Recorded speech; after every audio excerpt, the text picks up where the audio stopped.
Ja, og i dag så skal vi lære om de 3 appelformer. Og der har vi ethos, patos og logos.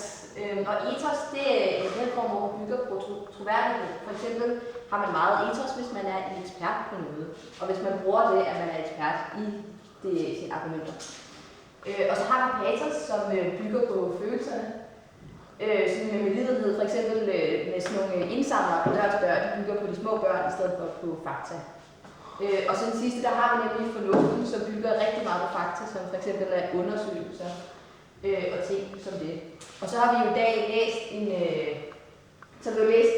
artikel i dag med et interview med Knud Romer, som jo handler om hvorfor han synes, hvorfor han ikke kan lide Facebook, og hvorfor han synes, at danskerne ikke skal på Facebook. Er der nogen, der har, og vi skulle jo kigge som lektie til i dag på finde nogle eksempler på ethos, patos og logos. Ja, David? Jamen, han spiller for eksempel meget på patos, hvor han for eksempel snakker om, at Facebook det er ligesom en kraftsvulst på internettet. Og derudover så spiller han også på ethos. For eksempel så siger han, at han har været på internettet lige siden 1994. Rigtig godt, David. Ja, og altså i alle taler i dag, så spiller han i hvert fald på en af de her 3 appelformer.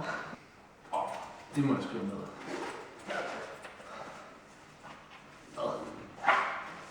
Jeg har ikke nogen blyant. Fuck. Ramos, jeg har ikke nogen blyant. Du er nødt til at gå ud og finde en blyant. Vi kan ikke bare gå for undervisning. Jo, men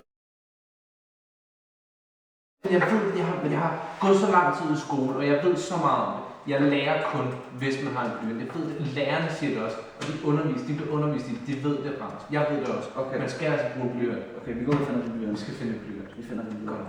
Lad os gå ud og finde. Lad os gå, Ramos. Ej, Aske. Du kan ikke gå nu. Vi bliver nødt til at følge med. Du skal have en god uddannelse, og vi skal have et godt job, og vi skal finde et hus og få børn og blive gift. Jeg ved det godt. Det er fordi, det med yndlingsblyant. Kan du ikke huske, når du også manglede da du mistede din yndlingstænd, hvor ked af det du blev?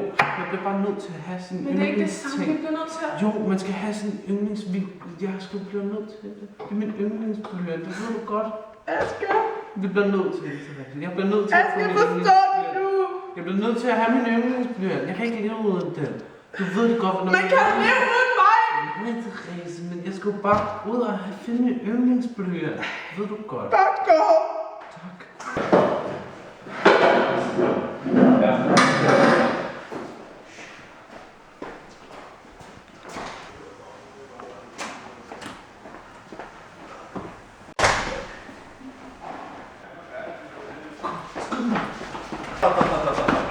Man må ikke løbe på gangen. Det ved I godt. Og hvorfor er I ikke til time? Undskyld, Rejsen. Det er bare fordi, jeg mangler min blyant. Der var undervisere, der viser, at det er meget bedre, når man skal tænke noget, så man huske det og sådan noget. Men jeg kunne bare ikke finde min blyant, så jeg er nødt til at bruge for ny. Man lærer meget bedre på den måde. Det viser undersøgelser og sådan noget. Det er jo logisk. Jeg har brug for min blyant. Det er så i orden, drenge. I kan smutte. Tak. Tak.